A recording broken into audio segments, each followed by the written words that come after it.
कुछ दिन पहले यूपीएससी के नताइज सामने आए जिसमें कई सारे बच्चे जम्मू कश्मीर से हैं, एस्पिरेंट्स थे जिन्होंने यूपीएससी क्वालिफाई किया है। उनमें से ही एक हमारे साथ मौजूद हैं जो कश्मीर वैली से टॉपर हैं, जिनका नाम है मुनीब भट्ट और ये अनंतनाग से ताल्लुक़ रखते हैं। मुनीब, सबसे पहले कॉन्ग्रेचुलेशंस, आपने ये प्रेस्टिजियस एग्ज़ाम क्वालिफाई किया। काफ़ी डिफ़िकल्ट और काफ़ी बड़ा एग्ज़ाम इसे माना जाता है। So if we talk about your journey, कैसी थी ये पूरी जर्नी? क्योंकि यहाँ ये बताना भी ज़रूरी है कि 2023 में इन्होंने जेकेएस भी क्वालिफाई किया है। फ़िलहाल ये प्रोबेशनरी डीवाईएसपी भी हैं, डिप्टी सुपरिटेंडेंट ऑफ पुलिस भी हैं। तो लेकिन उसके बाद भी इनकी वो भूख, इनकी वो चाहत नहीं मिटी और ये आईएएस के लिए इन्होंने एग्ज़ाम, या यूपीएससी हम कहें, और इनका रैंक 131 है। होपफुली इस रैंक पे इन्हें आईएएस भी मिल सकता है आराम से। तो कैसी रही ये जर्नी ओवरऑल? क्या डिफ़िकल्टीज़ थी, क्या चैलेंजेस थे इसमें? जी, thank you so much for giving this opportunity to speak.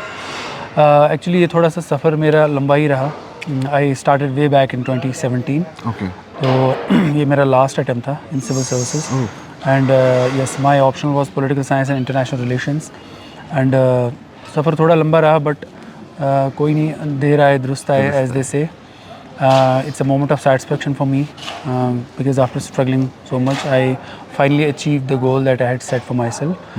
And because of the proper guidance that I got from my teachers and my prayers of my parents, elders, I'm thankful to all of them for standing by me.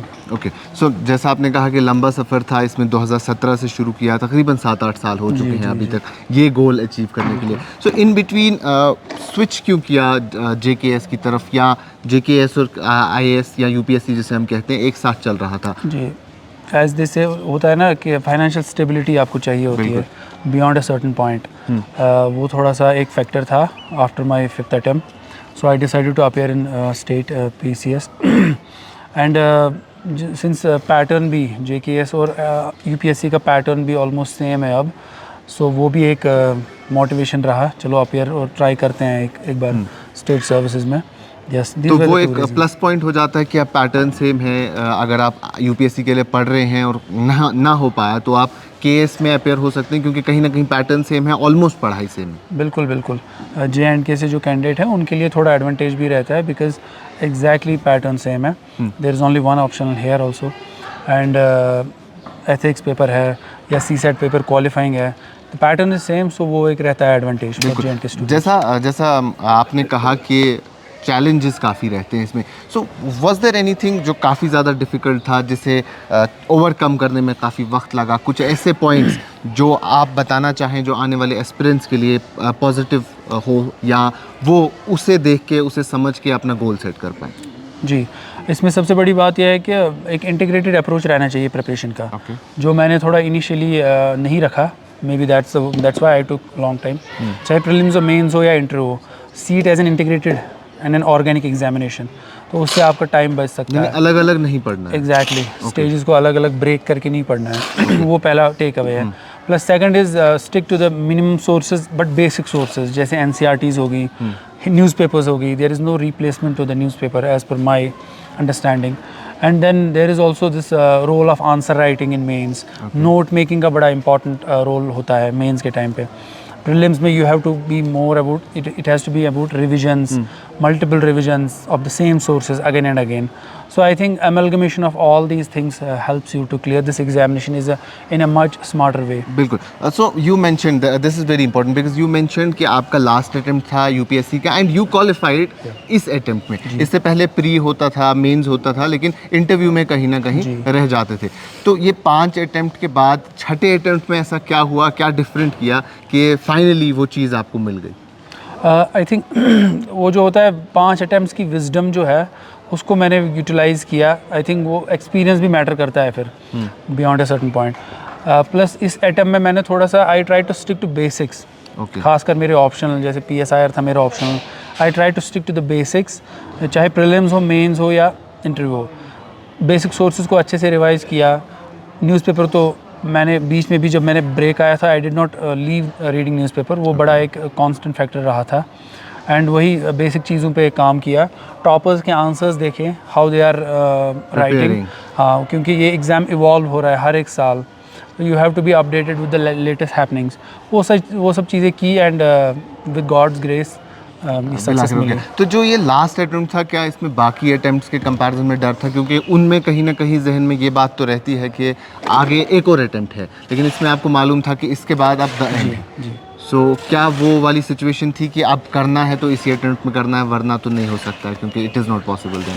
तो कहीं ना कहीं डर का factor humanly है वो, that is quite there obviously, always that will stay back of the mind, element of that doubt remains and थोड़ा सा नर्वसनेस हो जाती है।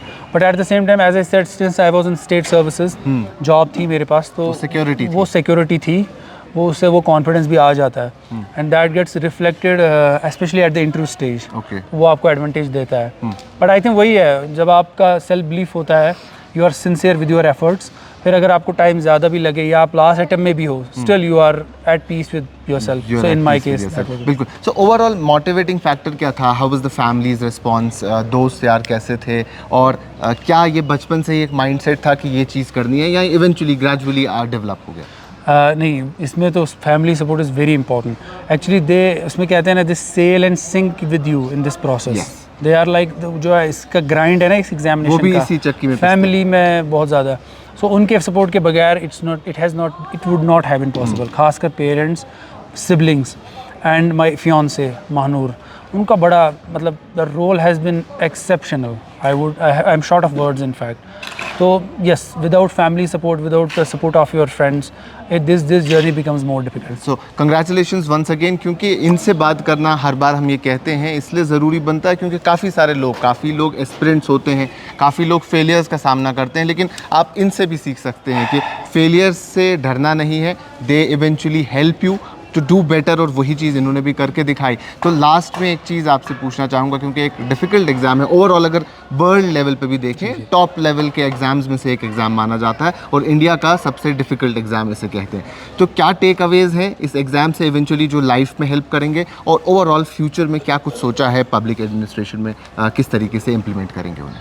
देखिए, choosing this examination actually was my best decision, because जो इस एग्जामिनेशन को डिज़ाइन ही ऐसे किया गया है, even if one does not clear this examination, you still emerge as a better human being, you come out as a better citizen.